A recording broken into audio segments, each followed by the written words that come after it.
Hi, my name's Rob and I'm going to be taking you through the Complete Web Developer course. I've been a web developer for 7 years and a teacher for 10 years. And I believe the best way to learn web development is by doing.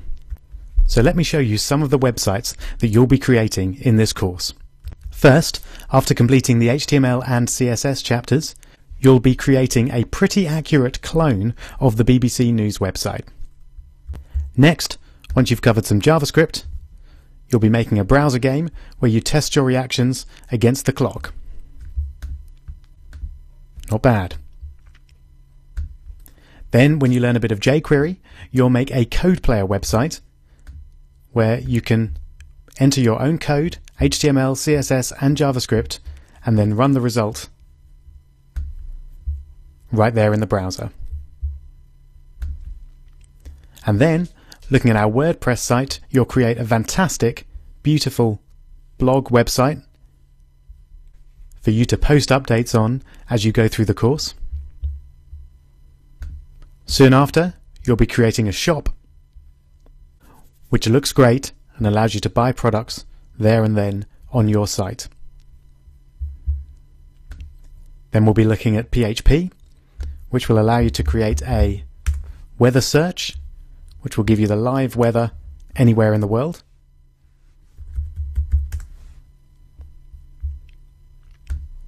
Then when you learn a bit of MySQL, we'll create a secret diary website where users will be able to log in and store their thoughts for the day.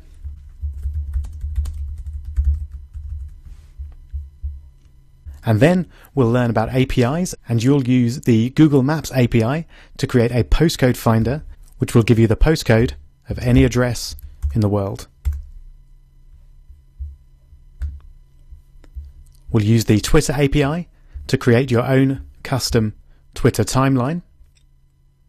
And finally, we'll look at some mobile apps to create a drawing app which you'll be able to upload directly to the iOS and Google App Stores. On top of that, you'll get free web hosting for the duration of the course and a copy of my book, How to Earn $10,000 While Learning to Code. I'll even give you a complete refund if you don't earn back the cost of the course within 60 days of completing it. So what are you waiting for? Dive straight in and let's begin this journey together.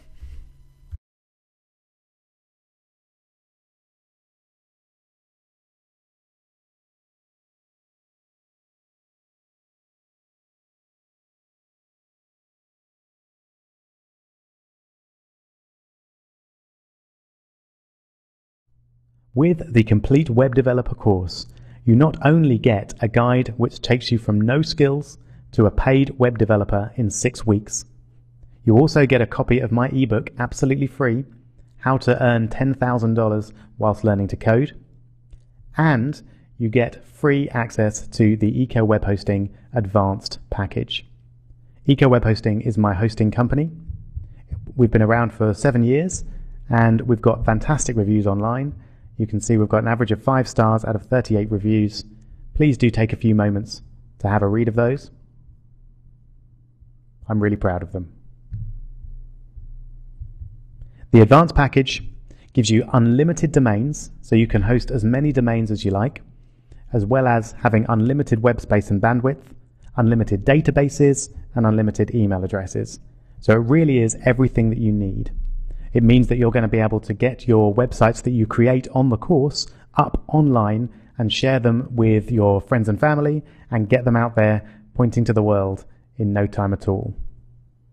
The Complete Web Developer course is the only course which offers you free hosting as well as a real quality learning experience.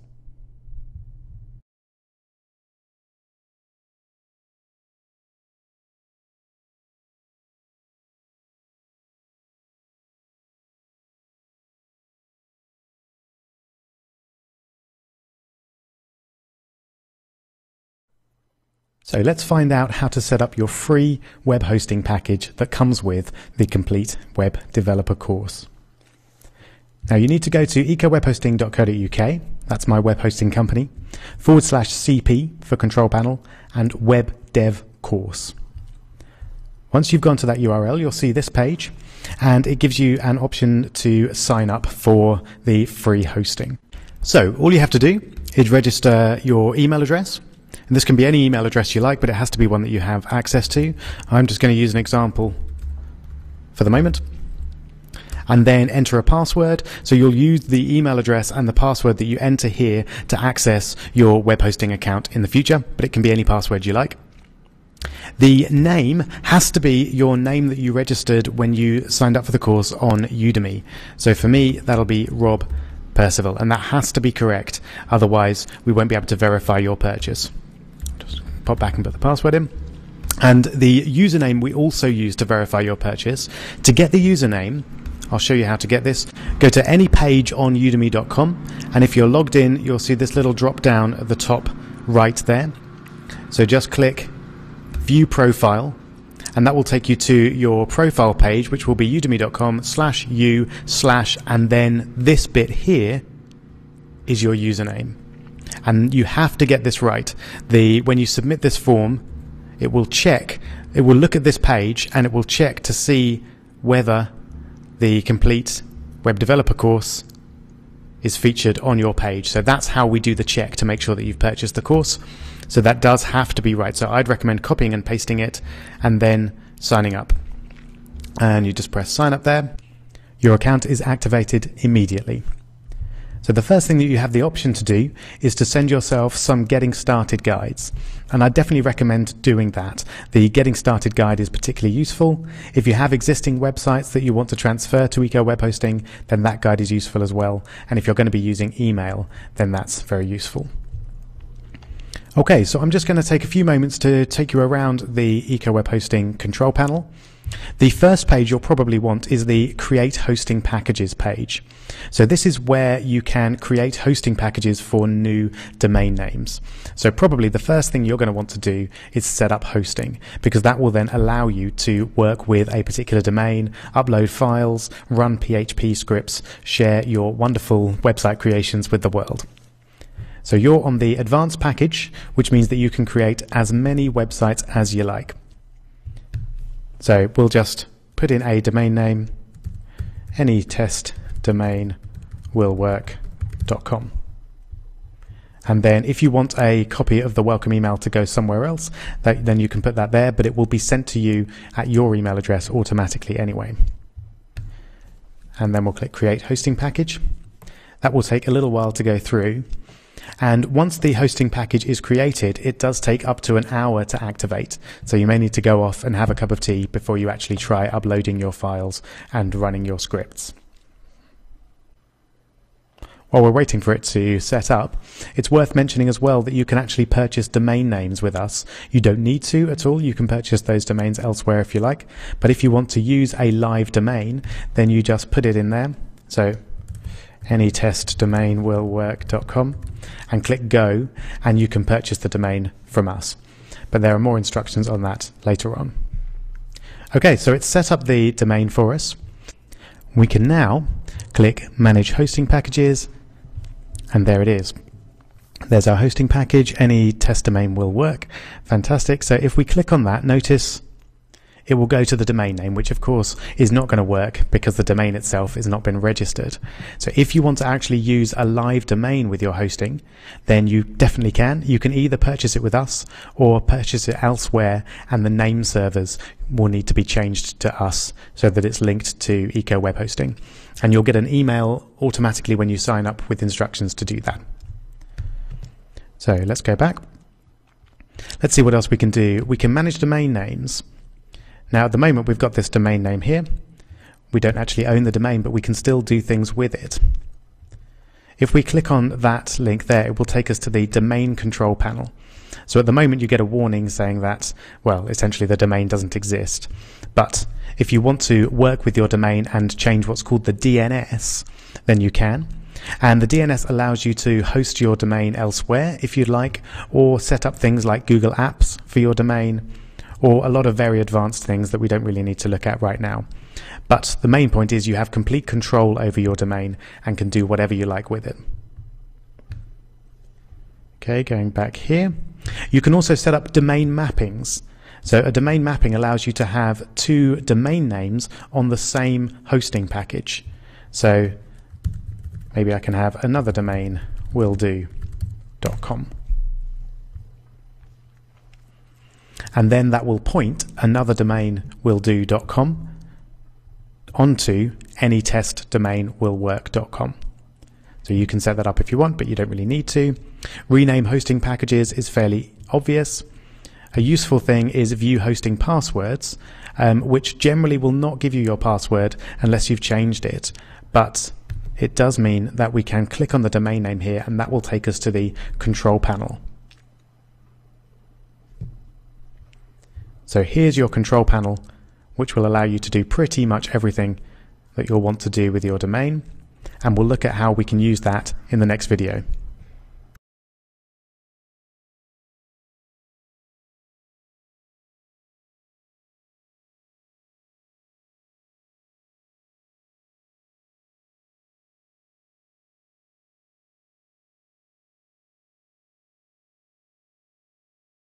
In this video, we're going to look at what we can do from the hosting control panel. If you haven't got your hosting set up yet, then go back to the previous video and follow that one to get going. But here, we're just going to have a quick look through the main features of the control panel. So first of all, we've got the file manager. Now, I would actually recommend navigating through your files and managing them through FTP, which I'm going to show you how to do in the next video. But the file manager does at least give you very quick access to your files. So at the moment, all of the public website files are stored in the public HTML folder. This index.html is the standard file, the single file that's there by default. And you can do all sorts of things with that, rename it, duplicate, the usual things. But at the moment, we're just going to edit it. And we can see that it just says default index page. So I'm just going to change that to Rob's index page, so I can be sure that I'm looking at the right page. Okay, so the file manager is useful for getting your files edited quickly, but FTP is definitely a more powerful solution, so I'll show you that later on. Go back home. Now, I just edited that file. How can I actually view it? This is the important thing, especially if you don't want to buy any domain names. You don't need to buy any domain names to be able to use your websites, because you can use the temporary web address. So if I click on that and open it up in a new page, a new tab, you can see Rob's index page. So that's the page that I just edited. So right there, you've got the power to create and edit files in the file manager and then view them immediately on the web. And of course, you can send this link to anyone else to show them your work, to share it in the forums, and I really would encourage you to do that. If you want to use your actual domain name without this IP address, as it's called, in front of it, then you will need to purchase anytestdomain.willwork.com or whatever domain name you like. I would recommend getting a domain name up and running.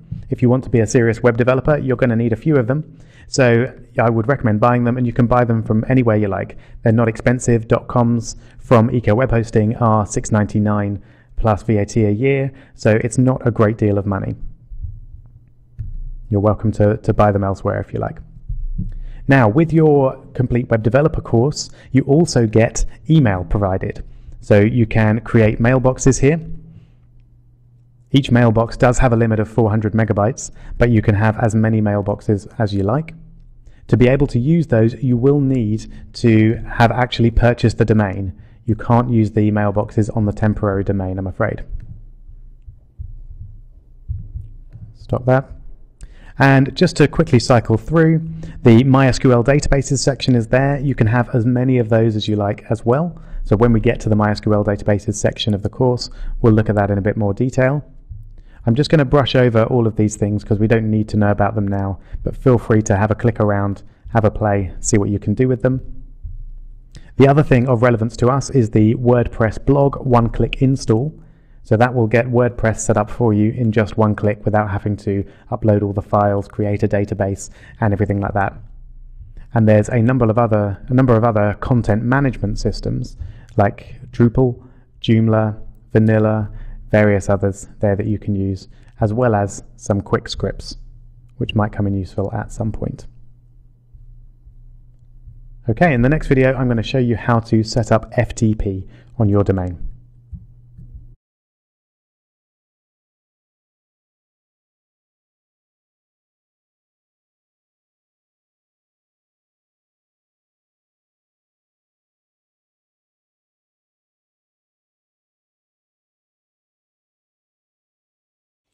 Great, so I hope you've had a good opportunity to look around the cPanel and find everything that you can do in it, particularly looking at the file manager, because that's going to become quite important later on. In this video, I'm going to show you a particularly effective way of uploading and downloading files to and from your web space, and that is FTP. FTP stands for File Transfer Protocol, and it's just a nice simple way to upload files to your web space so that you can share them with the world. So I'm just going to scroll down here and look at this Unlock FTP area of the cPanel. That's very important. By default, we at Eco Web Hosting lock FTP. This is a security feature that stops people from accessing your FTP even if they get hold of your password. So I'd strongly recommend keeping your FTP locked. You can unlock for a short amount of time, or if really necessary for a longer amount of time, although I wouldn't recommend that. You can also unlock by a specific IP address. However, unless you know that you have a fixed IP, and if you don't know that, you probably don't, then I wouldn't recommend that because your IP address will likely change and then you won't be able to get into FTP. So I'm going to go for 4 hours for now and then click unlock, and that will enable me to access FTP for the next 4 hours. Now, just beneath that, we've got the FTP details, which show you the username, password, FTP server, and FTP server IP. This will allow you to access FTP using any FTP program. Unless you've actually purchased your domain, so here I haven't bought any test domain willwork.com, so I'm not going to be able to use this FTP server. So I'd always recommend using the server IP to access unless you've already purchased the domain. So how do you actually access your FTP? You need an FTP program. Now there are lots out there, and if you've used one in particular, then feel free to stick with that. That will work fine with your web hosting and you can use that to upload your files. But if you're not familiar with FTP and you haven't used a program before, I would recommend the browser Firefox and the plugin FireFTP. So first of all, if you haven't used Firefox before, just Google it. It's a great browser in itself. I'm actually a bit more of a fan of Chrome, but Firefox has a lot of powerful plugins, including FireFTP, which I still use. So I'm not going to go through the Firefox download process. It's fairly straightforward. Just go to the main Firefox page, click on the big green button, and then follow the instructions. That will then take you to something that looks like this. So this is our Firefox start page. Once you're in Firefox, just search for FireFTP, and the top result will be the FireFTP add-on. So this is an add-on for Firefox which will allow you to access FTP. And then you can just click the big green Add to Firefox button and again follow the instructions to add that to Firefox. If you do have any particular problems with FireFTP, the support site is just down there and it has a lot of answers to common questions, as well as a walkthrough for beginners. So do spend a bit of time on that if you have problems. Okay, so now I'm going to assume that you've added FireFTP to Firefox, and we're going to add a nice shortcut to the toolbar to allow you to access it nice and easily. So click View, Toolbars, and then Customize. And then you'll get a page that looks something like this. And the important thing that we want is this FireFTP icon there. So just click on that and drag it wherever you want to put it. I'm going to put it up here next to the address bar. So that's your FireFTP shortcut. Then click the big green Exit Customize button. And now you'll have a FireFTP button at the very top there. So click that and that will take you to FireFTP. So this is what it looks like.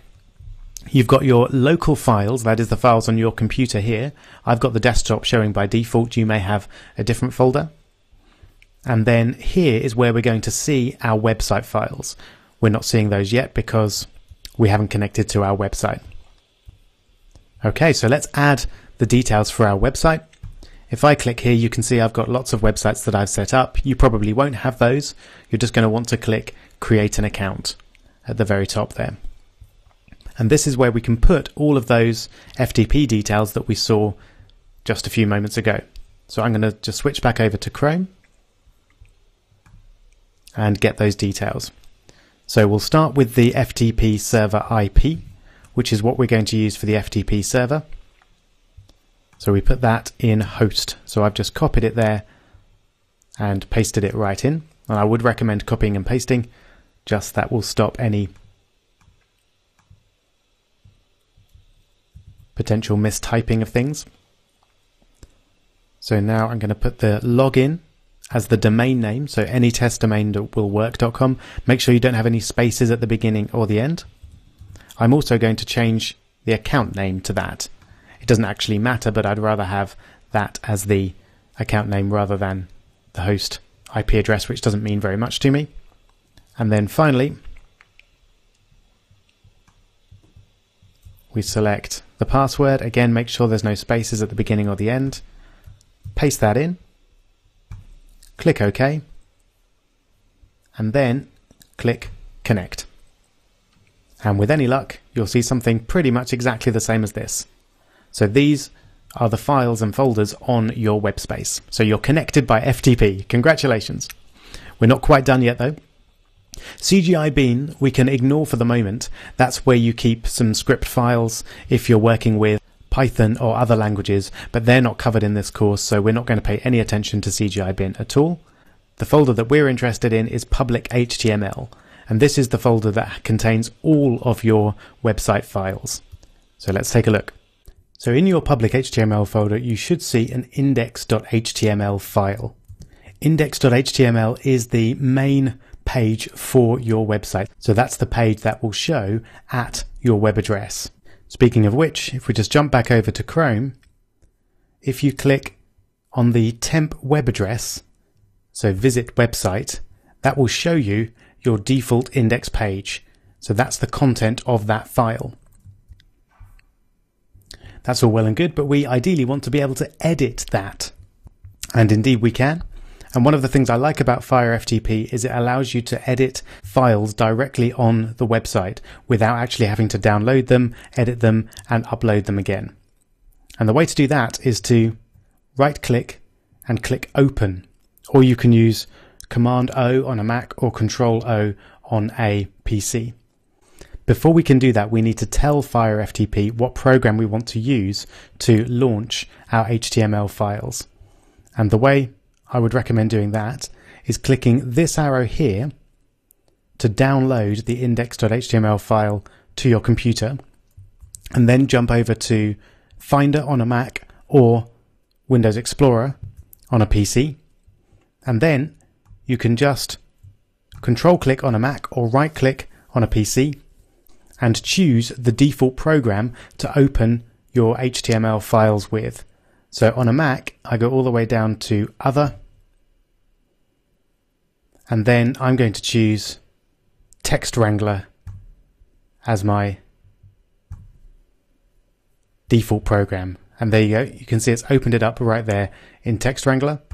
And just to show you that now, I can go over to FireFTP, press Command-O, and it does indeed open up in Text Wrangler. So the process for a PC is slightly different, but it's very similar. You right-click and you choose to change the default program to open that up. If you can't manage to get that working, then just download the file to your computer, edit it from there, and then upload when you're done. It's slightly more hassle, but it's not too bad. And finally then, if we want to make a change to this file, all we need to do is type over it. So instead of default index page, I'm going to change this to Rob's index page, and then I'm going to use Command S to save, or you can use File, Save. I can't do that because I've just saved it, so I can't save it again. But now if we jump over to our default index page and refresh, you can see it's updated immediately to Rob's index page. So that's the real power of using the hosting alongside the Complete Web Developer course, is that you can upload your files and work with them right there on your hosting, and then you can share them with your fellow students and of course me.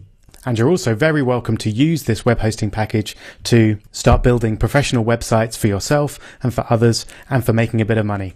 No other web development course offers you that, and I hope it helps you move along in your web development career.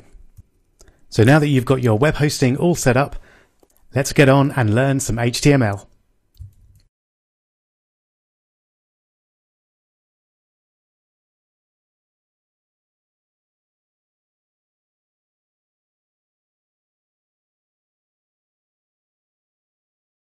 So this is just a very quick video before we start the course proper to show you how to ask for help when you need it. So the course page itself on Udemy is very active. As you can see here, we've had lots of people asking for help just this very morning, and we've also got a lot of people on there that are very keen to help people. So any problems that you have in the course, please do post them here. But the biggest mistake that people make when they post their problem usually is not including a link to the actual code that they're running. So that means that around sort of 20-30% of the time, my first question is always, please can you give us a link to your code? So this video will show you how to do that. The ideal way of doing that is just uploading it onto your server like I showed you in the previous video, and then providing a link there. If you're having problems with setting up the server, or for any reason you can't use that, I'm going to show you how to use jsbin.com, which is a great free site. You don't even need to register for it, which just runs your HTML, CSS and JavaScript and then shows you what the output is. So you can create your code on jsbin.com and then give a link to that, and then I and the other students can very easily go and see what your code is doing and try and work out what's going wrong. So if we have a look at the output here, if I just put a quick h1 tag, hello world, you can see it updates immediately there. That's great. So, and you can put all your CSS in and your JavaScript as well. One piece of advice when you get to the JavaScript section, if you're having problems with JavaScript, then check out the console. That's really useful. So I'm just going to have JavaScript console and the output there. So if I use a basic JavaScript function alert hello and then run that, we get a hello. Fantastic. If I misspell it by mistake, you'll see straight away we've got that error there. So that's a really useful way of debugging your code. It's pretty obvious when you've only got one line, but if you've got tens or even hundreds of lines of code for your application, then it can be difficult to spot what the error is. So the console allows you to work out what is wrong. So if you've got a problem with JavaScript in particular, check out the console. If you've done all of that and you still can't see what's wrong with your code, then this is the link that you need. So all you need to do is copy that and then go over to the discussion and create a new discussion in here. Try and be as precise as possible as to what your problem is, and then give a link to your code right there in the discussion. And then we'll be able to check it out, see what's wrong, and help you as quickly as possible. Now, go on and enjoy the course.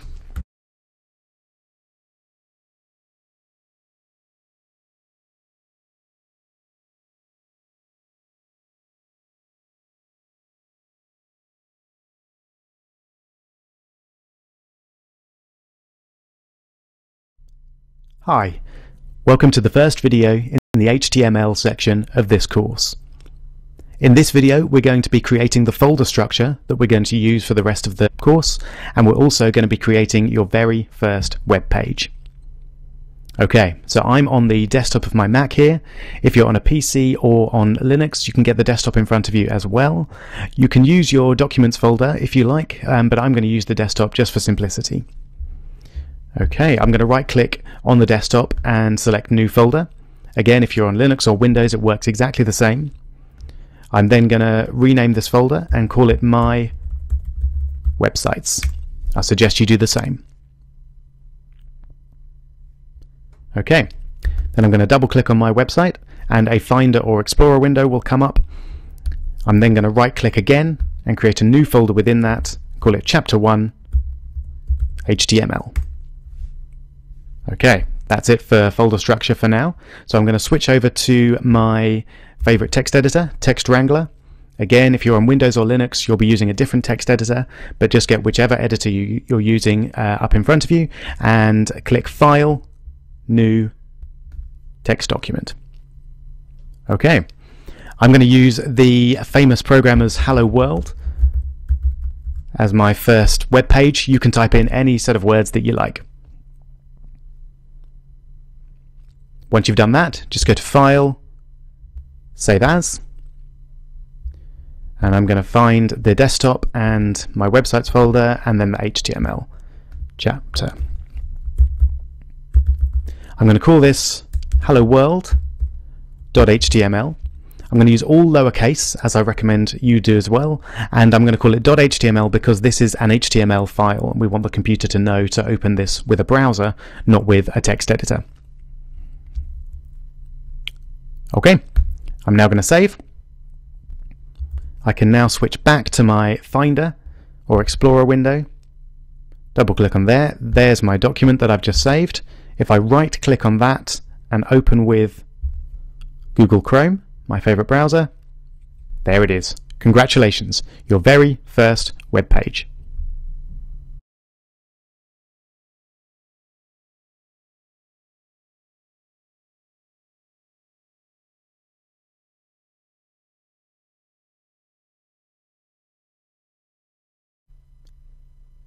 In this video, we're going to look at the structure of a web page and see what are the key components that make up the HTML code of any page. We're going to start with looking at the Google homepage, which you're probably very familiar with, but has a horrendous actual code behind it. So we're going to go to View, Developer, and View Source. Now take a look at that. That's the code behind the google.com homepage. It's pretty horrendous, not very nice to look at, definitely not a good starting point for learning about HTML. So let's close that and let's go to a much simpler website. We'll go to example.com. There it is, a much nicer, simple website. Now if we have a look and go to View, Developer, View Source, aha, much nicer. We can make sense of this. So we're just going to spend a couple of minutes looking through this document and see what it tells us about the general structure of a web page. So first of all, we've got a doc type. At the very beginning of any HTML file, it's a good convention to tell the browser, that is Google Chrome or Firefox, what sort of document we're looking at here. And this is just a straightforward HTML page, so it's just a doc type of HTML. There are various other doc types. I'm going to give a link in the docs for this course if you want to explore those a little bit more, but for now we'll just move on. Every page that we create is going to have a doc type of HTML. Again, we have a definition here. Now this is what's called a tag. So anything in those square brackets there is a tag, and this is an HTML tag, which once again just tells the browser that the HTML of this document starts here. You'll notice that at the very end of the document there's a very similar tag with square brackets and HTML, but a slash in it. Now that slash generally means a close tag. So what we're doing here is we're starting off with an open HTML tag and then we're finishing with a close HTML tag. So within those two tags is all of the HTML of this page. And that's a general principle as well, that every tag that you open like that, you need to close like that. Okay, moving on. Generally, the first section of a HTML page is the head, and that's where we store various bits of information about the page, and also in some cases link to other files that we need to download to get some information and some styles or JavaScript, which we'll be looking at later on, to make the page display correctly and do things. So again, if we scroll down a little bit, we can see that there's a close head tag there as well. So the head is everything between those two tags.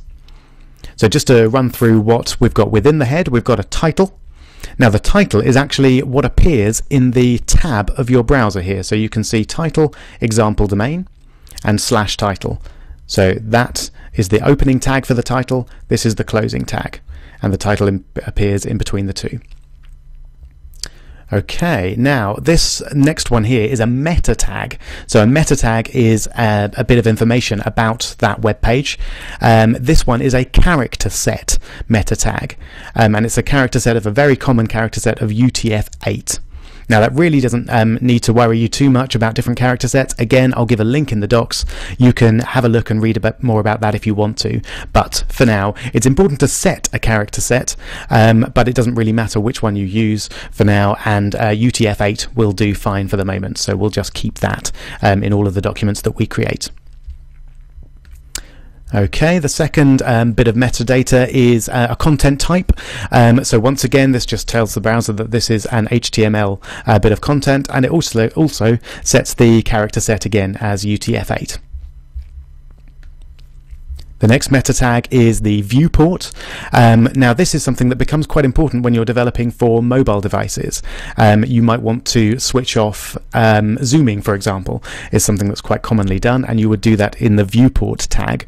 All this does here is set the width of the page to be equal to the device width, so that's just the width of the window, and it just sets the initial scale to be 1. So essentially the default viewport. Once again, if you're more interested in viewport, I'll give you a link to read more about that in the docs. Now, chapter 2, you've probably noticed, is all about styles and CSS, so we're not going to go into this in great detail, what this actually means, but this is a style tag, and again we've got a closed style tag down there, and in the middle we've got all of these styles which basically just dictate the nice rounded borders there, what the font is, what the titles look like, etc, etc. But we'll go into detail about that in chapter 2. Okay. And that covers the head. We're now at the end of the head, and we're into the body. That's the main structure of the page and the content itself. So the body tag here again links with a closed body tag down there. And we've got a div tag. A div is just a division of a web page, so you normally divide your page into several different divs, each of which might be a chunk of content. Here we've only got one div, it's a very simple page. Now within this we've got our header. We'll talk about H1 tags in the next video, but this just defines our header example domain again, so the H1 tag is what makes it appear like that, nice and big and bold. And again we've got a close H1 tag there. P is short for paragraph, so this is general text content of a page. And there's you go, there's your text content for that, and then once again we've got a close P tag to end that paragraph. Now we're nearly at the end now. We've got another P there to define a second paragraph, and this A tells us that this is a link, and it's a link that goes to this address, and the text for that link is more information. If we go back and have a look over here, there's our link, and if I mouse over that you can see that it becomes a link, and I can click on it if I want to. And then once again we've got to close the link tag and close the paragraph tag, and that's the end of our HTML. So just to recap, we've defined a doc type of HTML, we've got our HTML tag there, we've then got our header or our head, which contains the title and various other bits of information about the page. And then we've got our body, which contains the actual content of the page with various display tags such as header tags and paragraph tags and a link tag there. And that will give you a good overview of how an HTML page should be structured.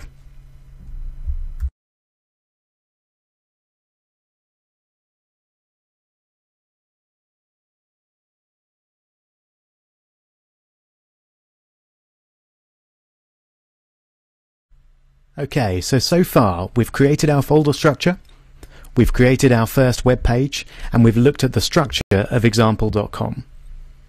Now you'll notice from that our first web page didn't look much like example.com. So let's go and fix that. So what we'll do is we'll select the actual content, the source code of example.com, and we'll use that as the beginnings of our own web page that we're going to develop slowly.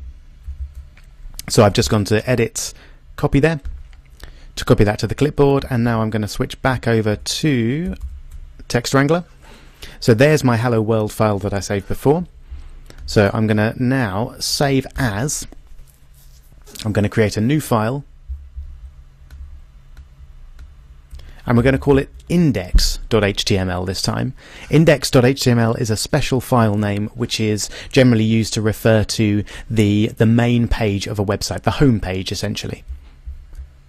Okay, save that. Now let's get rid of the Hello World and paste that in. So first of all, let's just make sure that's working fine. If I save that, so File, Save, and then switch back over to the Finder and open index.html in Google Chrome, it should look exactly like example.com. And there it is. Fantastic. Now, what I'm going to do here is close down these tabs because I don't need them anymore. Now, on a Mac, there's a nice feature where you can split the screen in half, and you can have your text editor on one half and your browser on the other half. I believe you can do that on Windows as well. If you just drag the window to the edge, then it will make it display like that. And that's just a really easy way, so you can see your code on one side and you can see the actual outputted website on the other side. Okay, so let's just make a few changes here and get rid of things that we don't need. So I'm going to get rid of example domain, and I'm going to call it my first web page. Now you're going to get very used to doing this. We're going to go to Command S or Control S for save, same in Windows, and then we're going to go over to Google Chrome and we're going to click the refresh button. And now you notice that we've got the same content here, but the title here is updated to my first web page. Fantastic. Okay, I'm actually going to get rid of all of this styling because we don't want to put anything that we don't understand yet. So I'm going to keep the meta tags because they're fine. Just get rid of the styling. Now, if I save that, so Command S again, switch back over to Google Chrome. Now, Google Chrome, you can actually refresh the page by pressing Command R. So I'm going to do that now because it's a little bit quicker than going and clicking that button every time. In Windows, I believe you can do that with F5 is your shortcut code. And now you see that all the formatting's disappeared.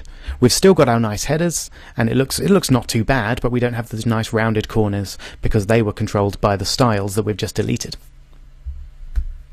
Okay, so back to here, we've got our header tags. What I want to do now is just get rid of all of that content for the moment because we're going to put it in ourselves.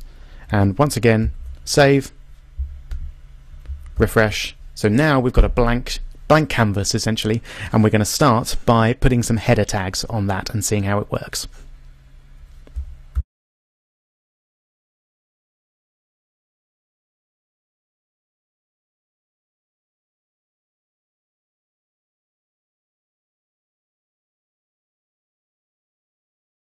So creating header tags in HTML is pretty straightforward. We're going to start with the square bracket that we normally use to make a tag in HTML, and we're going to look at the H1 tag. So that's just letter H, number 1. This is the main header in any page, and normally you would only have a single H1 tag in your page, but you can have more than one if you like. So this is going to be a pretty big one, so we'll say this is a huge header. And then we close the H1 tag with the slash there, and that's it. That is our header tag. Let's have a look, see what it looks like. Pretty big. So this is a huge header, so the main header for any HTML page. You might be able to guess what a slightly smaller header looks like. Same thing, but with H2. And this one is going to be a little smaller. And then we close it again. Let's have a look. Yep, great. So you might have 3 or 4 H2 tags depending on the content of your page. And I'm sure you can see what the next one will be. H3.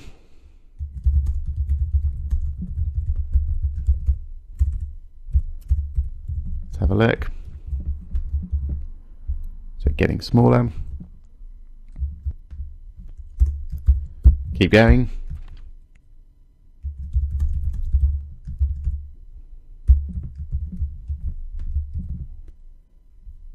go. Almost imperceptibly smaller, that one. But we're not done yet.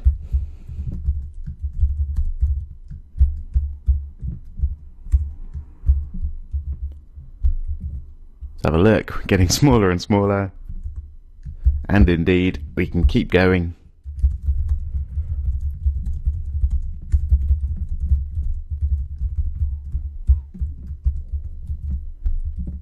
Down to H6, getting really quite small.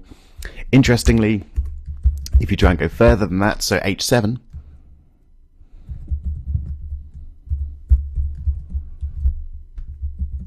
we just get normal paragraph text. So only the H1 to H6 tags are valid HTML. Now in a real HTML page, as I've said, you probably have only one H1 tag, maybe 2 or 3 H2s, and possibly some H3s if you need them. I very rarely use H4, H5 and H6.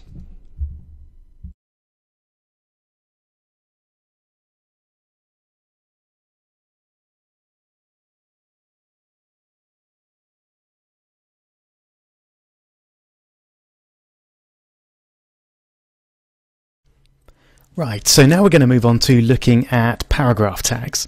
We've got all our nice headers there, and you can see the H7 header that we talked about. That is not a valid header, so let's get rid of that. And once again, we'll do our save, refresh, and it's gone. Okay, so what if we want to just add some normal text there? Now, before we do so, let's take a quick look at what happens if I put some just plain old text in. Testing 1, 2, 3. Spell that correctly. Okay, refresh. It's fine, not a problem. Now, a strange thing happens with HTML when you try and do something on 2 lines. Let's save that and refresh. HTML actually ignores line breaks. It also ignores more than one space. So if you put in a lot of spaces into your code like that, and then put some more text, and we see what that looks like. It's only got a single space. So HTML ignores line breaks and more than one space at a time. So what happens if we want to put a line break in? Well, strictly speaking, we should put every bit of text that we have inside a p tag, because that tells the browser that it's a paragraph and it will all be nicely formatted. So my first line goes here. Close p, let's just have a quick look at that. Fine, same as before. Now if I want to put in a second line then, one way to do it is to put in a second paragraph tag. A second line here, /p. Save that, refresh. Fine, okay, that's great. So that's 2 different paragraphs, one on each other's line. But if you have a look, there's quite a big gap between those, and by default a paragraph has a fair bit of padding at the top and bottom of it, so that it looks nice and spread out. So what if you want a bit of text to go directly below that first bit of text? What you do, you put in what's called a line break, and that's BR for break. Now something strange has happened here. I've put in a BR and then I put a slash. Now this is called a self-closing tag.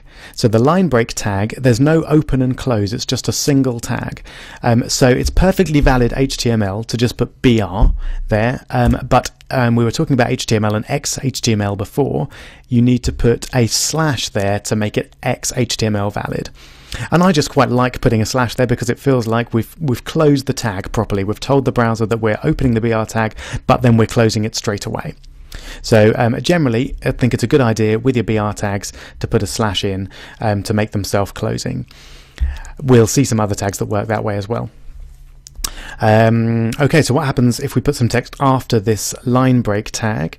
We'll just say extra text, and we'll save that and then refresh. Okay, nice. So we've got a line break which has these 2 lines both within a single paragraph, but one is directly on top of the other.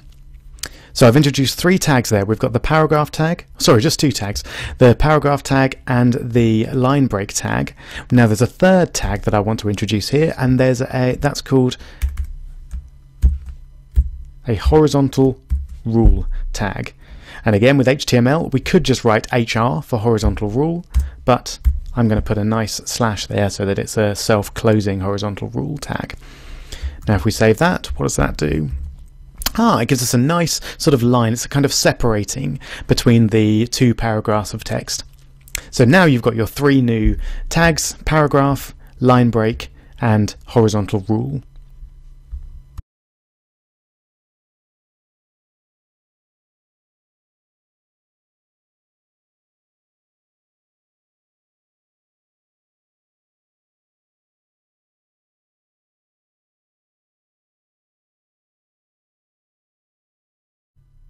Okay, now we're going to do a bit of text formatting, also known as text decoration. So I'm going to start a new paragraph, and I'm going to show you a few types of text decoration. We'll start with bold. Now the way you make something bold in HTML is you use what's called the strong tag. So very simple, you type strong,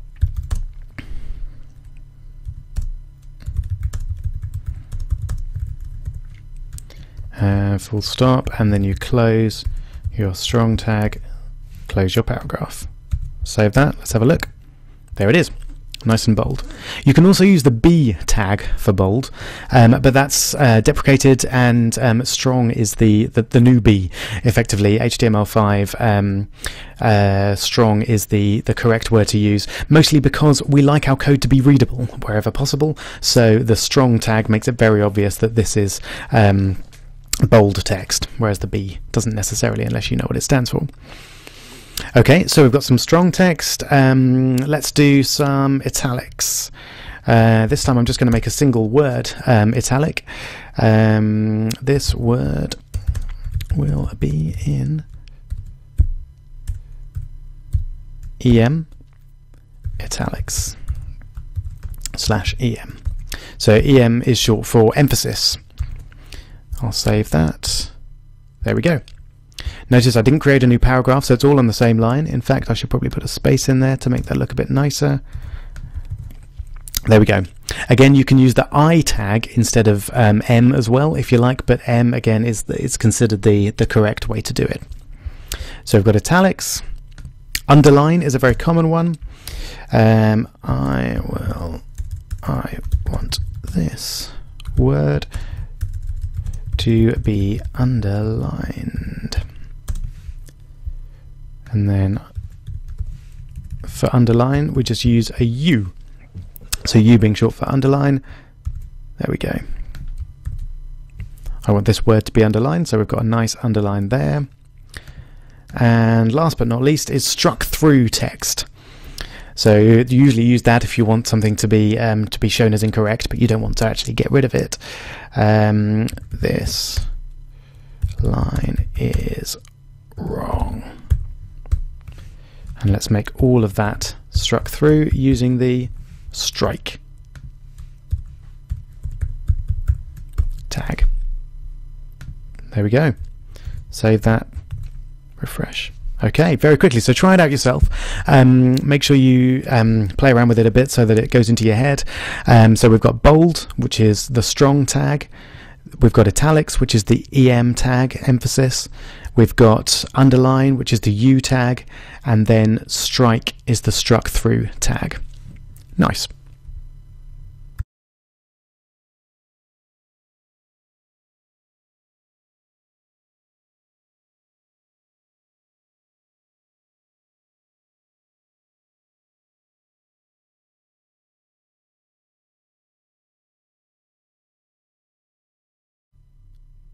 Okay, so moving on, we've got our paragraph tags, we've got our text decoration, we've got our headers, and we've got our line breaks and horizontal rules. Next thing we're going to have is what's called an unordered list, which is basically a set of bullet points. So unordered lists, we use the tag UL for unordered list. So that opens up our unordered list. Now we're going to put each list item on a new line. I'm going to close my tag so I don't forget to do it later. So there's my unordered list pair of tags. Now I'm going to go a further tab in because this is a part inside the unordered list, and I'm going to use the li tag to define a list item. In fact, what I'll do, I'll make a little title for this list first. So we'll have an h2 for a second title, and I'll call it my favorite foods. Great. So top of the list, I've got pizza. Excellent. I'll do a second one. What shall we have? Chocolate, I think, has got to be up there. And third, curry. Alright, so you can see we've got a nice structure there. We've got the unordered list tags, and then within that we've got 3 list item tags that are being opened and closed each time. Okay, save. Let's take a look. Refresh. There we go. So we've got a nice H2 header, and we've got a good, nicely spaced out bullet list of my favourite foods. So give that a go. And next we're going to look at ordered lists.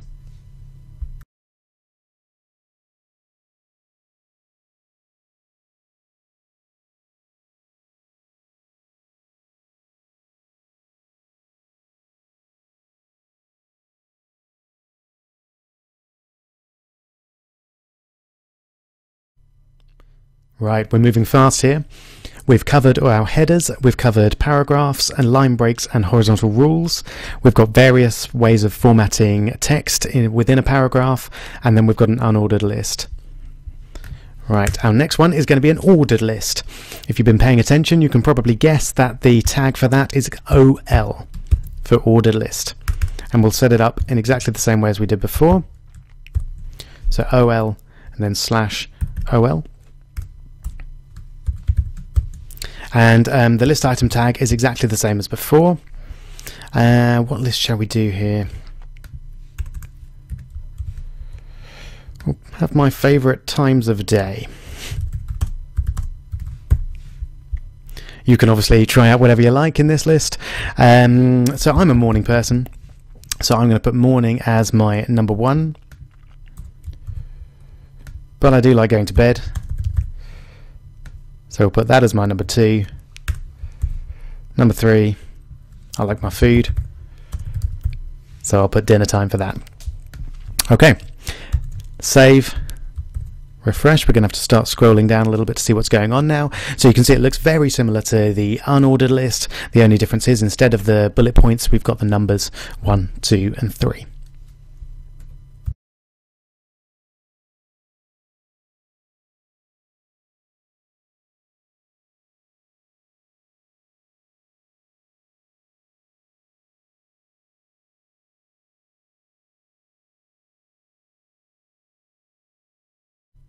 Okay, now we're going to find out how to put an image into our web page.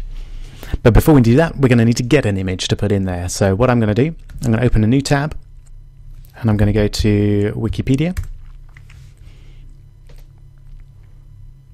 There we go, click on the English version, and we're just going to put in the featured image of the day, which is a very good looking man, Nicky Fernandez. So I'm going to click on that, and what we're going to do is save that image to our computer. Before we do that, we have to make sure that we have the right to do so. Fortunately, all images on the Wikipedia page are in the Wikimedia Commons, and that means that we're allowed to share, copy, distribute, and transmit the work. Great. So I've right-clicked on that image, and you can see the option there for Save Image As. That's what we want to do. If you're using a different browser, you'll get a slightly different option, but it'll be broadly similar. So Save Image As, I'm going to click on the desktop to find the folder that we set up earlier, HTML. What I'm going to do is create a new folder within that one called Images, where we can save all the images that we need for our web pages. And I'm going to simply call it Man. The system will add the JPEG extension. You can see that it's a .jpg file, so that will get added automatically. Right, so how do we get that into our web page? Well, we use the img tag, which is obviously short for image. Now we need to tell the browser where to get this from. So we use the src instruction, which is short for source. So the src is the images folder / man.jpg. Simple as that. And just like the line break tag here, the image tag is self-closing, so we need to put a final slash at the end there, and that's our single image tag. Let's have a look, see if it works. There it is. Awesome. Now this is what's called a locally stored image. We're keeping it in the same folder, or at least a subfolder of where our index file is. We can also refer to an image which is on a completely different website. So let's take this image. This time I'm gonna copy image URL. That's the location of the image itself on the web. So if I then select this, remove that and paste in, so it's quite a long complicated URL, but that's fine. I'm then going to save, go back to our web page, and excellent, we're actually loading that live from Wikipedia. Now there's a couple of other things that we can do with images. You can see that's a pretty large image. Maybe we want to make it a little bit smaller. Well, we can do that by adding a couple of parameters. The first one might be width. So we're going to decide what width we want this image to have. Now, we measure our width, generally speaking, in pixels. I'll show you roughly what 100 pixels looks like. So let's start with width is equal to 100. In fact, we should put that in quotes. So width is equal to 100 means that it's going to be 100 pixels wide. Save that, refresh. Right, that's pretty small. That's like a thumbnail image. Maybe we want it a little bit bigger than that, maybe 200 pixels. Nice, that fits in quite well. Now what we can also do, maybe we want to control the height of the image. So I'm going to replace width with height, save, refresh. Now it's 200 pixels tall. You'll notice what the browser has done there very nicely is it's scaled it proportionally for us. But maybe we want to stretch it all out for some reason. So if we want to make it 200 pixels high and, I don't know, 500 pixels wide, we can save that, see what that looks like. It's done it. Fantastic. So that's how you add an image to your web page and control how tall and wide you want it to be.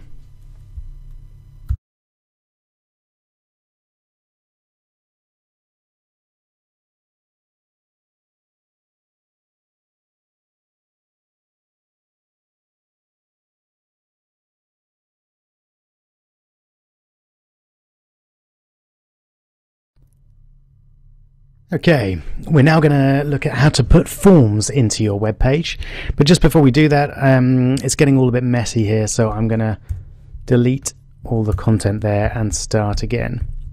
You might want to create a new file if you want to keep all the content that you've created. It's up to you. So forms are extremely useful things. We can't do much with them at the moment because you really need a server-side language such as PHP to actually process the form or do something with it, or even a bit of JavaScript would do it. But for the moment we'll just learn how to put the forms in, and we'll learn to do something with them later on. So to define a form, use a very simple keyword, form. There are some options for that keyword that are pretty important, but we'll look at those later on. As I say, we're not going to actually get our form to do anything at this stage, so it doesn't really matter. For the moment, we'll just use the form tag to create our form.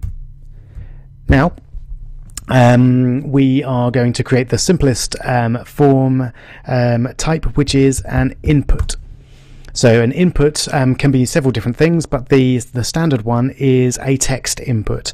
So we'll say input type is equal to text, like that. So we've got an extra option for this input tag, type is equal to text, and we'll just self-close it there. So for the moment we'll just see what that looks like. Okay, pretty obvious, pretty standard. You can now put some text in there, can't do anything with it, but there we go. Just to show you a couple of other options and other things that we can do with that, we can set the value to something if we want. So maybe I want the value to be example. If I refresh that, then that sets the value to example to start with. So it might be that you want to input an email address or something that you've already had stored. So that's the way you can do that. Now, a slightly annoying thing, if you've got a value and you click on it, the value doesn't disappear. So they still have to type, still have to get rid of everything to type something new. There's a handy option called placeholder.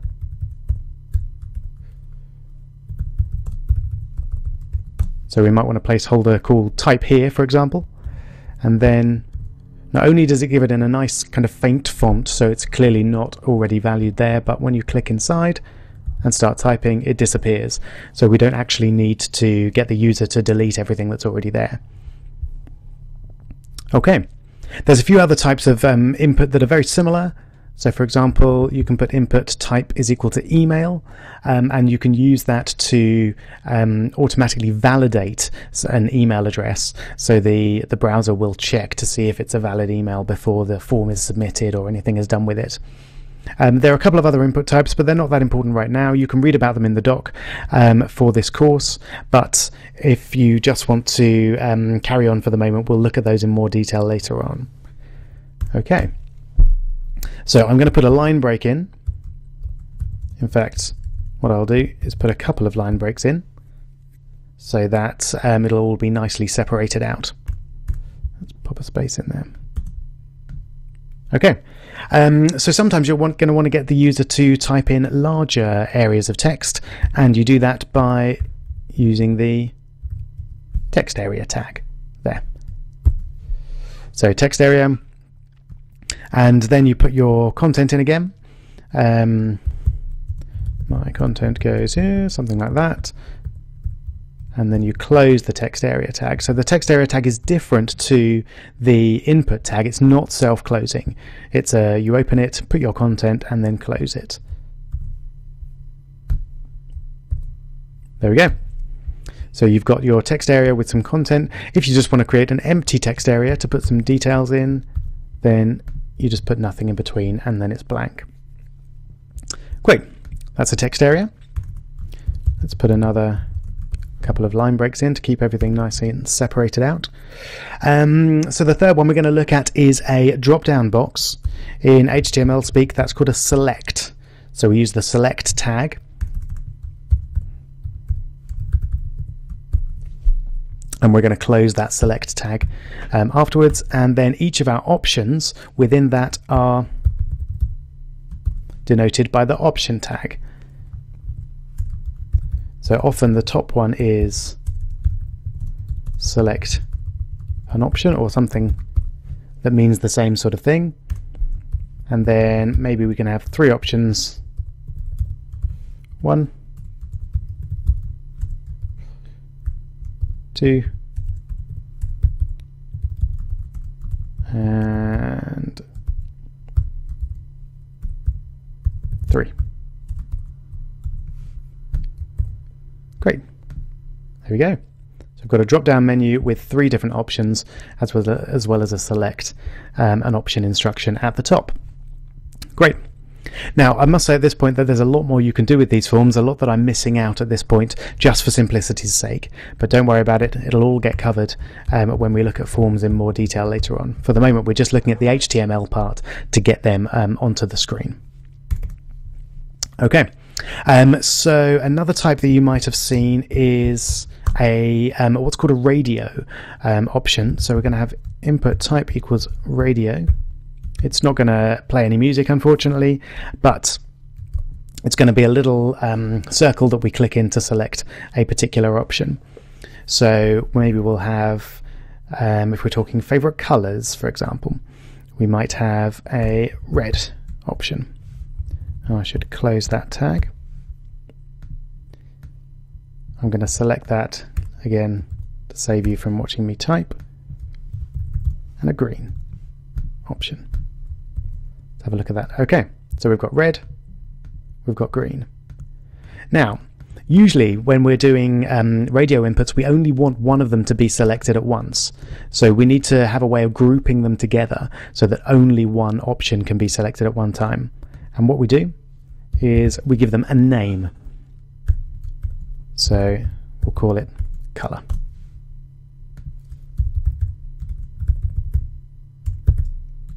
I'm going to spell it the English way for now, but we'll need to spell it the US way later on. For the moment, it doesn't matter what we call the name, as long as they both have the same name. Then what will happen is you can click one. There we go. If you try and click the other, then they're grouped together and you can only select one of them. Right, so what if you want a similar thing, but one where you can select lots of different ones? That's known as a checkbox.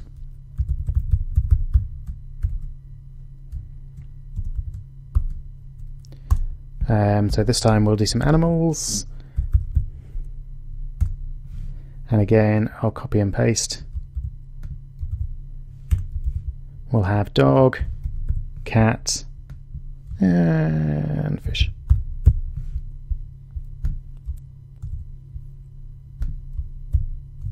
Okay, there we go.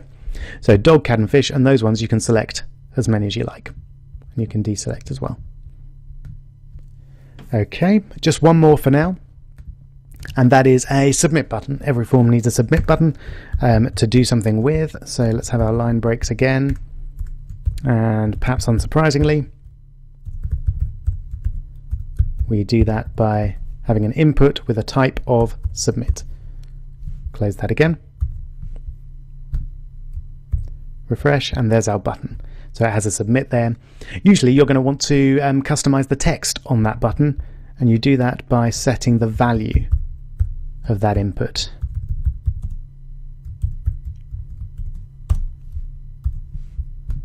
There we go. There we go. And we've changed the value on the text. So you may be wondering what actually happens if we submit this. Click me. On the surface, not that much. But actually, if we stretch this out over here,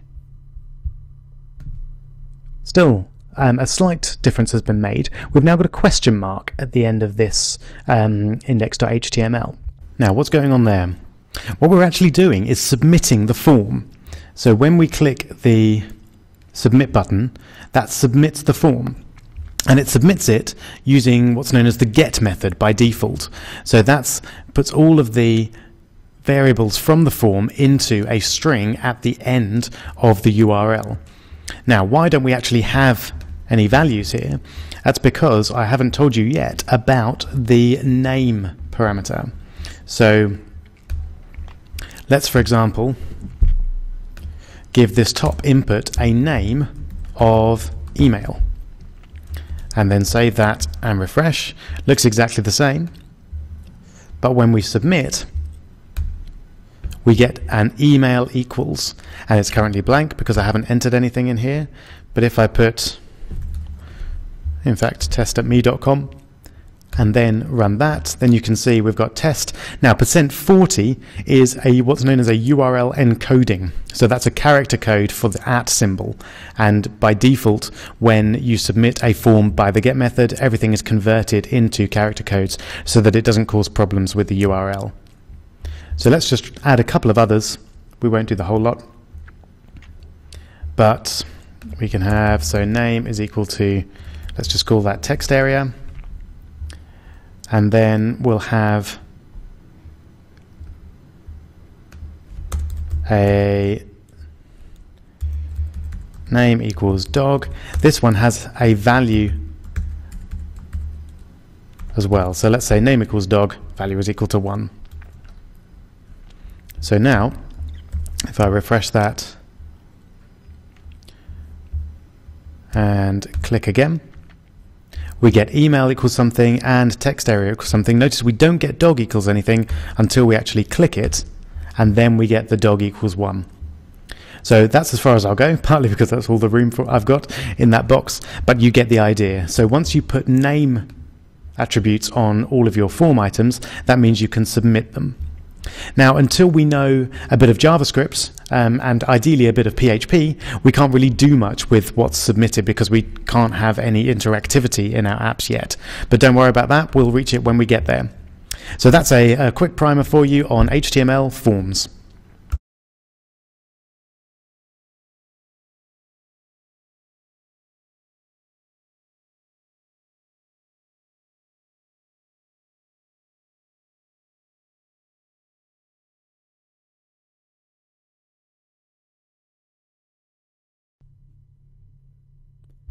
Right, after our form, we're going to put in a link. Now, and we're going to see how we can make links to various different parts of our page, and also to the other sites on the web and other pages within our structure. So, we saw it before when we looked at the example.com web page. A link is put into a web page by the A tag. So we just open a tag and put A, and the way we tell the browser where to go is we use href, hyperlink reference, and so for now let's just do a reference to google.com. So if we want to do a link which is completely outside of our website, we have to start with the HTTP, so we have to put the full link in, www.google.com.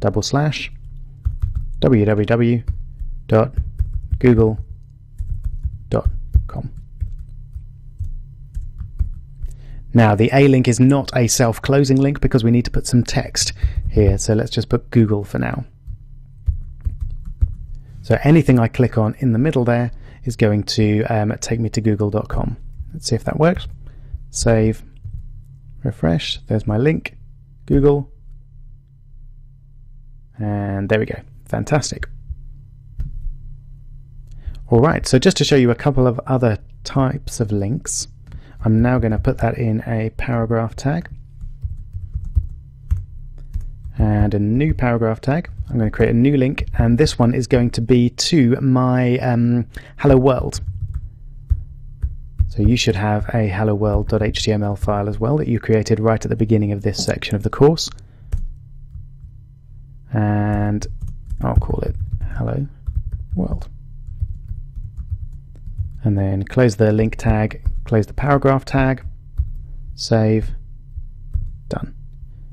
There we go. So Google we know works. Hello world, fantastic. So this is known as an external link to Google there, and this is an internal link within our own website structure. Now there's one more type of link, but in order to do that, to show you that one, we need a really big page. So I'm going to copy this form a couple of times. So I just selected the whole of the form there and copied it a couple of times. Let's go back and see what that looks like. So I've now got that form. In fact, I'm going to copy it a couple of times more, I think, just so that we've got a really long web page. There we go. Great. So what I want to do is make a link to a part of this page. So maybe you've scrolled down all the way to the bottom to find the Google and the Hello World links, and now you want to get straight back up to the top, and we want to have a link that takes you straight there. So what we do at the very top of the page, we create an A, but this time it's not actually going to go anywhere. This is just going to be an anchor for us to be able to link to in the future. So we have A name equals, we'll call it top. And this time it's going to be self-closing. Now down the bottom, this time to tell the browser that we want an internal link, we use a hash, which on a Mac is Alt3. You'll have to find it on a Windows computer. I think it's around near the comma somewhere. And then we use the name that we used earlier, and we'll have the text back to top. So when we click on that, it will take us to the top reference within the page itself, which should take us right back up to the very beginning. Save, refresh, down the bottom, back to top. Fantastic. There we go. I'll just show you that again. Scroll down to the bottom, click on it, we're right back at the top of the page.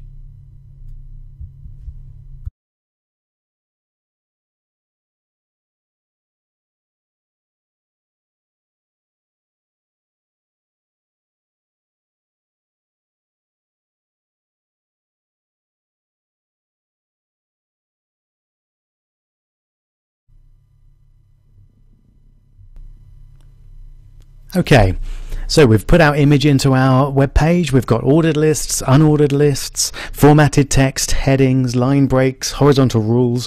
What more do we need? Well, there are things in HTML called tables, which are very useful for setting out pieces of information, and in some occasions layout as well can actually be done with tables. So just before we do that, I'm going to resize our image here back to something a bit more sensible, so we're not looking at a horribly scaled image. So inserting a table is extremely straightforward. We start with the table tag, and as before, I'm going to close the table tag at the bottom so I don't forget to do it later. Now, every table consists of rows and columns, so we're going to start by defining a table row with the table row tag tr. Now, this table row is going to be a header row. So I'm going to use the th tag to define a table header cell. So each bit of a table is called a table cell, and I'm going to define some header tables. So I'm going to do a table of the people in my family. You can do anything you like. So I'm going to choose the columns names. I'm going to have another one called age, and a third one, whoops, called gender. Okay, oh, I've made the gender a tag. Don't want to be doing that. Okay, so table row, and then table header names, table header age, table header gender. And now I'm going to close my table row. I'll give you a moment to do that yourself. Alright, let's just have a look at what that looks like before we fill in the rest of the data. Oh, I didn't save it. There we go. So it's now just names, age, gender. It doesn't really look like a table at all yet because we haven't put any data in. Alright, so I want another table row. And in this table row, I'm now just going to have a normal cell. And we do that by using the td tag. So I'll put myself first, Rob /td, a second table cell, another td, I'm 33, close that cell, another cell, male. Great. Save, refresh, let's have a look. Excellent. So you can see that the table header and the table, the normal table rows are formatted differently. The table header row is bold and the normal row is not. I'll just put in a couple more. I'm going to copy and paste so you don't need to watch me type. Not for too long anyway. So my wife will come next. She's called Kirsten. She's 34 and she's female. And finally, my son Tom, who is 3 years of age and male. Save, have a look. Nice. It's not a beautiful table, and when we learn about styles, we'll learn how to make tables look much more attractive, but it does the job. You can see everything's quite nicely aligned, so it's all clear and easy to read. Right, that is how you put a table into a web page.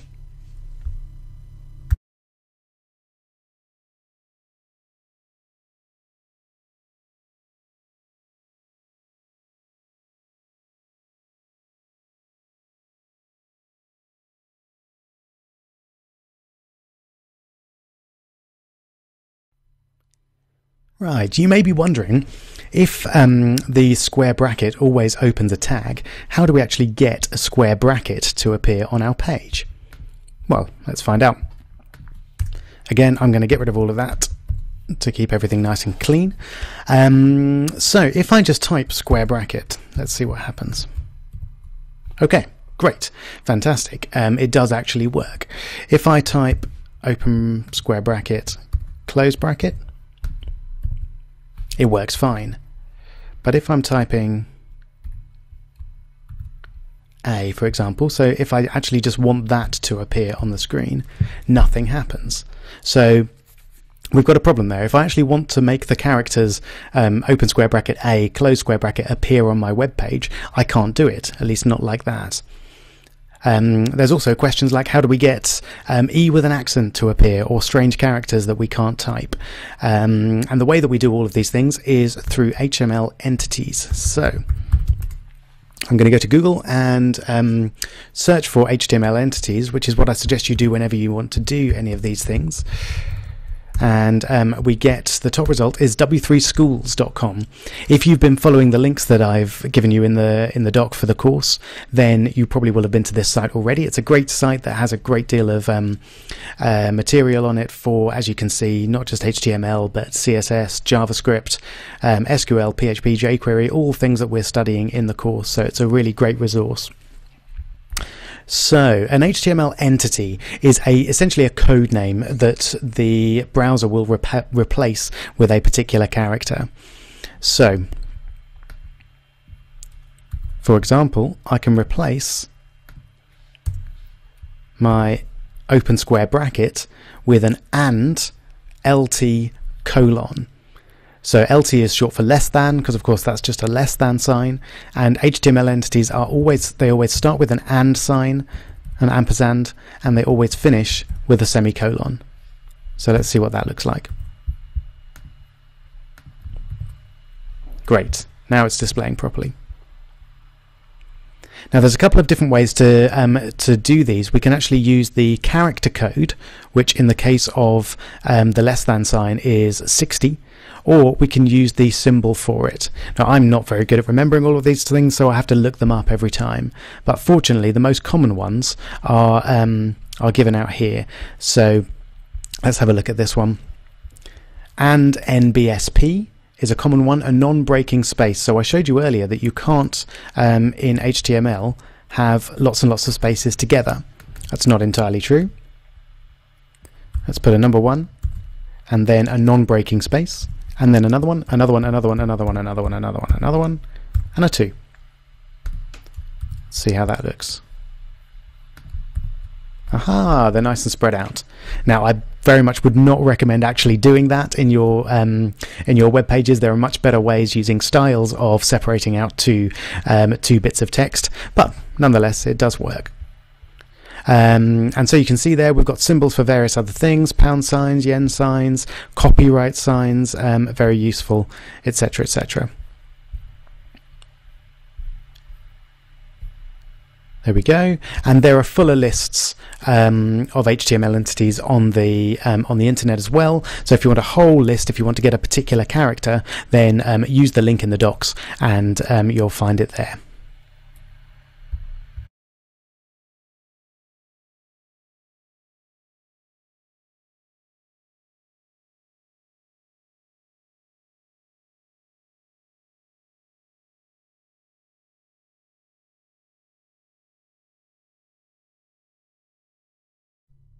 Alright, we're almost there.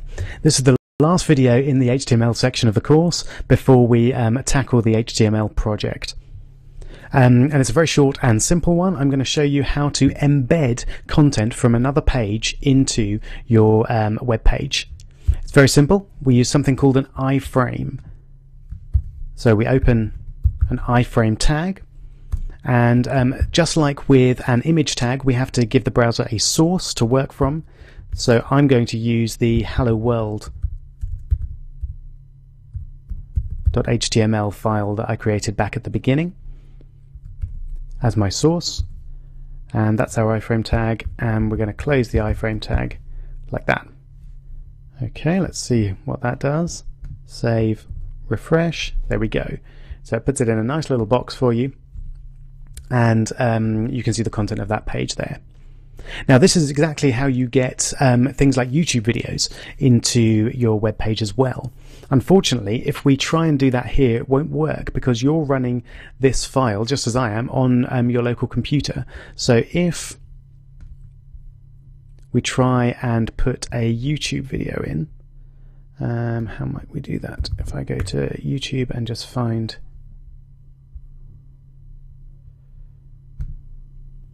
we'll put Barney in.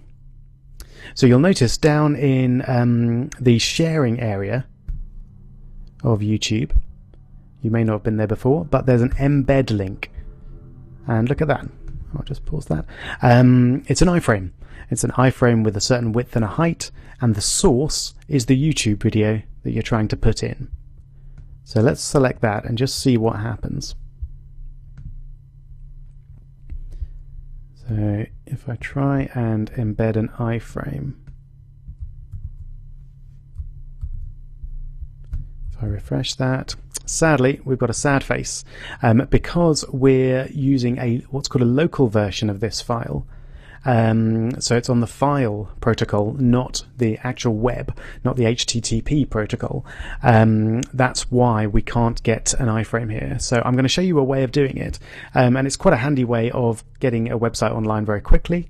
I run an organization called Code School, where we run coding clubs for young people in the summer, and as part of that, we've got a Code School site creator, and basically that allows you to put any HTML into our system and then run it and see what it looks like straight away.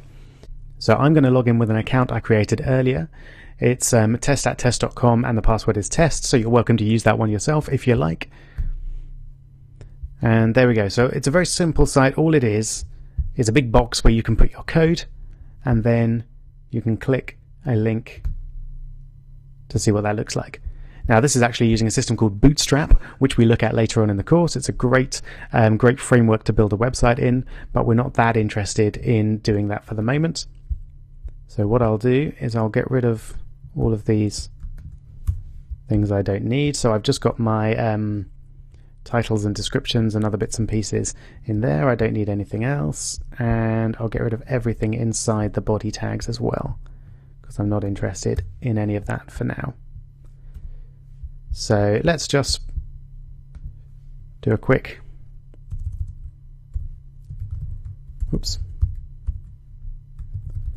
bit of test text to make sure that works. Now it should update automatically, don't have to save it or anything. There we go, that's great. So it just updates straight away, and you can refresh that page to see how it looks.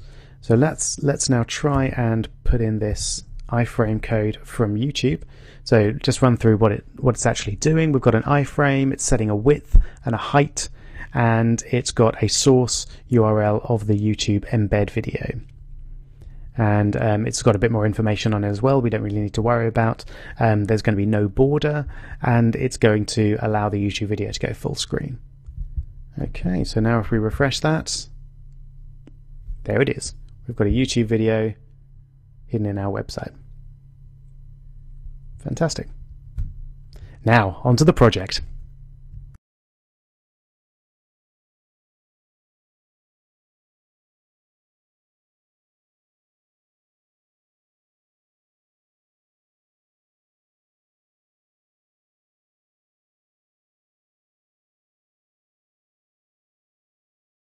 Congratulations, you've made it to the end of the HTML section of the course. That's fantastic. Here we're going to look at the project for this part of the course. We're going to make a website that looks a bit like this. It's not the most beautiful website in the world, let's be honest. It looks a bit 90s, if that, but it does contain all the things that you've learned about in this part of the course. So we've got an image, we've got a YouTube video, we've got some lists, we've got a little bit of a form and a table there as well, and some line breaks and all the other stuff. Now, as this is our first project, I just want to say a few words about how I think you should use the projects. My advice would be not to follow along on the videos and do exactly what I do. I'm going to show you how to do it on the videos so that you can follow along when you get stuck.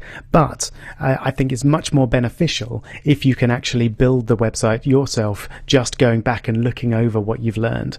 It's up to you, of course, which way you want to do it. You might even want to build a completely different website. So this is pretty dull. It's not that exciting. You might want to build something that's a bit more personal to you that has all the same features. But the important thing is that you do as much as you can yourself and only check back into these videos when you need to. Okay, but without further ado, I'm going to crack on. I'm actually going to use the Code School system to do this. So I'm going to keep that there. And keep that there as well.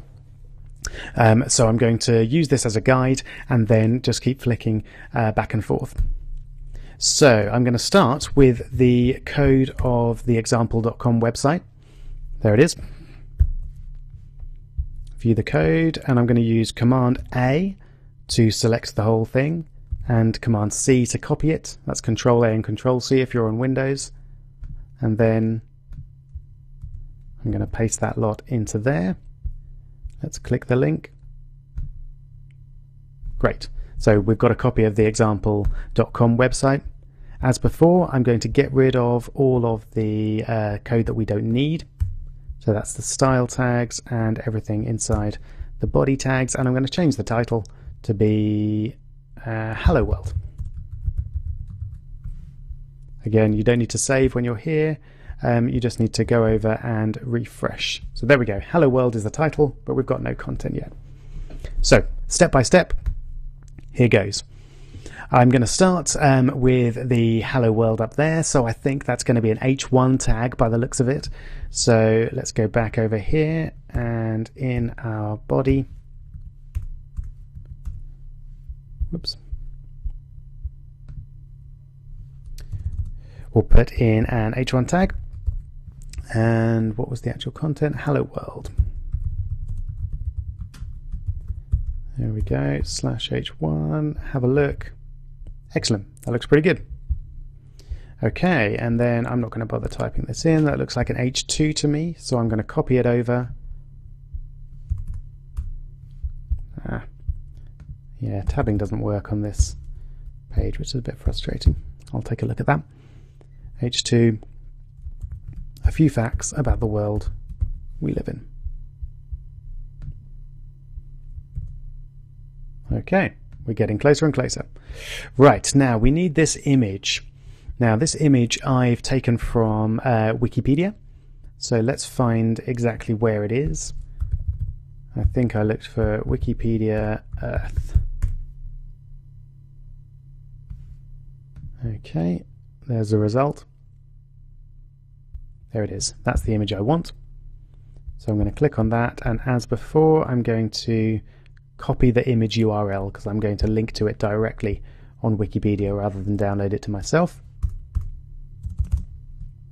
Right, so to input an image, I use IMG. The source is that really long link that I've just copied and pasted from Wikipedia. Self-close. See how that looks. Okay, great. A little bit too big though. So let's restrict the width. Let's try 300. See how that looks. Oh, not too bad. So that's about right, I think. Fantastic. I'm going to deal with the YouTube video at the end. So I'm just going to work my way down. This is a nice, simple paragraph of text. So let's just have a P and close P. Easily done.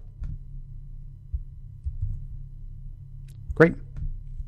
And beneath that, we're going to need a horizontal rule to get that nice dividing line.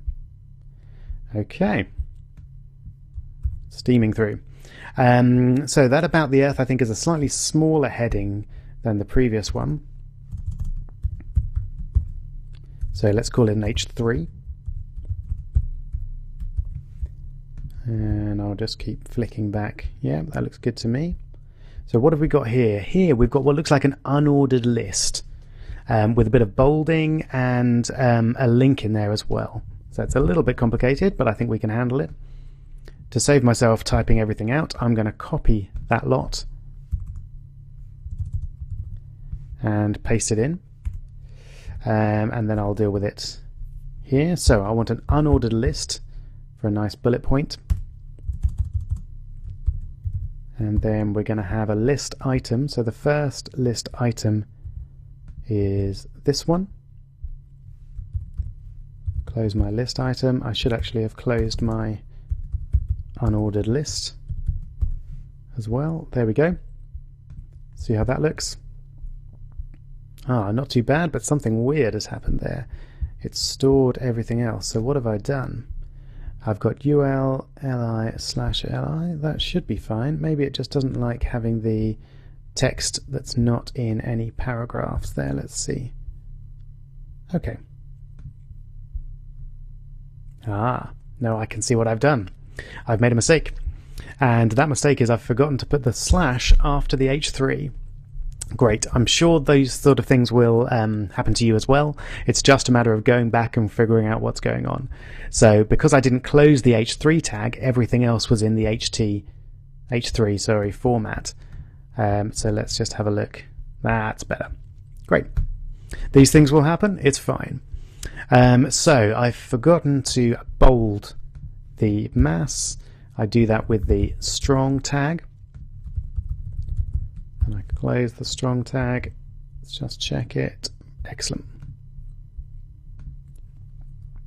Okay, so I'm going to put my other items there, and I'm going to copy and paste again because I'm too lazy to type it all out. That's 5 different things. So second line, I want diameter instead of mass, but I'm going to keep that inside the strong tags. Great. Now this one's going to be a bit different. So I want satellites inside strong, and the text I want is the moon. But you'll remember that the moon linked to a certain page. So let's find out where the moon goes. I can command clicked that to open it in a new tab. Oh, there we go. Got some great moon facts. Fantastic. So I'm going to copy that link, Command C or Control C in Windows. And I'm going to make this a link by using the A tag, and the href is going to be that. Close it there. Right, let's just make sure that works. Okay, it's all looking pretty good. Again, I'll open it in a new tab so I don't lose what I've got there. Great, it's linking up nicely. Almost there. So now we want to get rid of that lot.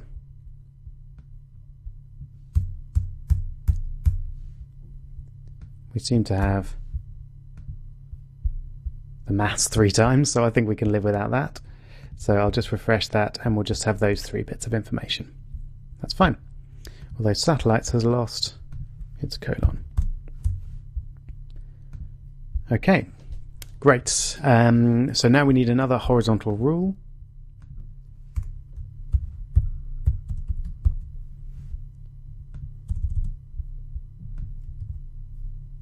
Excellent. And another H3, which this time is going to be top 3 Earth facts. There's the tab again.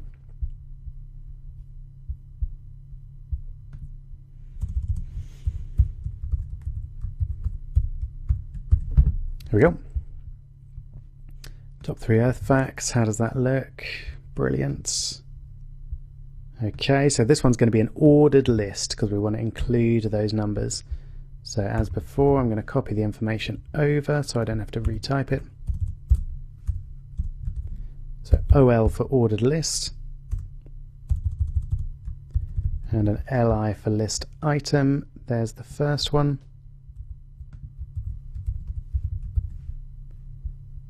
And again, I'm going to copy and paste that. So the Earth's rotation is actually gradually slowing. And a year is not precisely 365 days. You can look that up to get some more information if you're interested. Let's get rid of that, and don't forget to close your ordered list tag. Let's have a look. Awesome. It looks great. Almost there. So it looks like we've got a nice table there of Earth's nearest neighbours. So let's have another horizontal rule. And we're going to need a table to set this up. So I'm going to do a new table row. Table head, what have we got? Name, radius, and average temperature. I think I'll just type those out. Name, radius, average temperature. Close the table row. And let's just close, the table and make sure that's okay. Looks fine. So there's a bit of information. Again, I'll copy and paste this lot. So, and I'll also copy and paste that row. Oh no, maybe I'll type it. So as it's got all the THs and I want TDs this time. So TRTD, we've got Mars. Close the table cell, a new one, 3,390 kilometers, and an average temperature of -55. Aha, now this is an interesting one. So I want to put degrees C. So one way to do it would be to copy it. I could just copy and paste there. But actually, if I didn't have it right there in front of me, I'd need to get it somehow, and I can't type it. So what I would do, go to Google, !, HTML entity. Okay, looks like it's going to be in that top result. I did a Command F there to search for it. There we go. So the ! has an HTML entity of &deg. Makes sense. So we'll use &deg C. Great. Probably worth just checking. Everything's okay there. Yeah, looks fine. And one more then. Copy and paste again. Venus is 6,052 kilometers from the sun, or from us, sorry. And average temperature 460 degrees. Yikes. Nice. There we go. So we've got our table. And then what I've done just at the end there is used a form to click a link. Now that's something actually slightly new that we haven't done before. So let me show you how it's done. So we'll create our form first of all. Now you'll hopefully remember that the button is a submit type of input. Type equals submit, and we want the text to be click here, so we set the value to click here. Self-close. Okay, so we're pretty much there. Oh, I missed off the want to know more. So let's pop a little paragraph tag, separate that out nicely.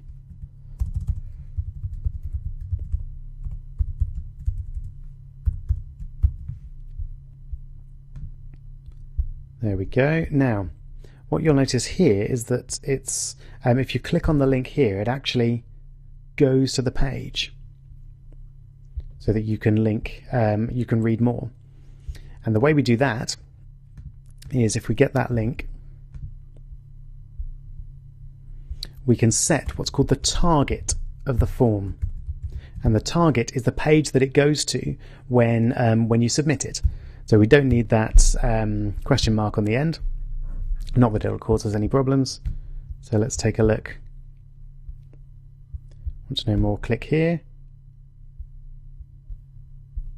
Oh, that didn't work. Why didn't that work?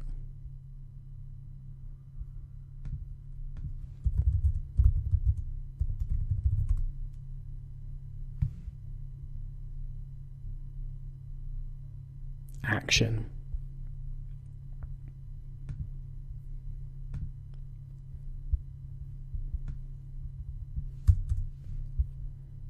So we do that by setting the action attribute of the form tag, which we haven't seen before, but here it is.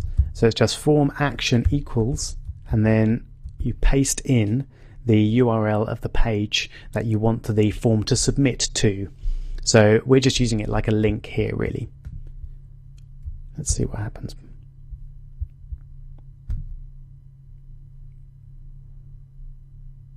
Fantastic. It goes to the space facts. Right, excellent. So we're almost there. We've just got one more thing to do, the iframe. So where did I get that? I went to YouTube and I searched for spinning Earth.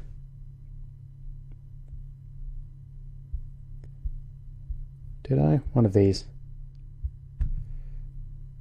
That will do fine. Great. Okay, so as before, we go to Share and Embed, and we copy that code and we paste it in. We're going to put it in right at the top. There it is. So I did copy it and paste it, but I could have just typed out iframe, and it's got a width and a height and a source of the code, etc. We saw that before. Okay, that's great. So now it works, but we've got a problem there. It's not aligning nicely like it did before on the right. So there's a way we can get around that, and this is a new thing as well, known as the align tag.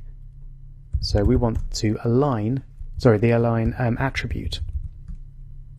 We want the iframe to align on the right. And there we go. Now it does that really nicely. Okay, fantastic. So that's the end of the HTML section. If you've done this, then please do send me your link. I'd be really happy to see it, and I'll comment if you've done something something new and different. That would be great. But I hope you've enjoyed the HTML section of the course. Please do have a look at the documents that we've put together for you. That is the reference guide, the tagged guide, the further links reading, and then when you're ready, carry straight on onto the styles part of the course.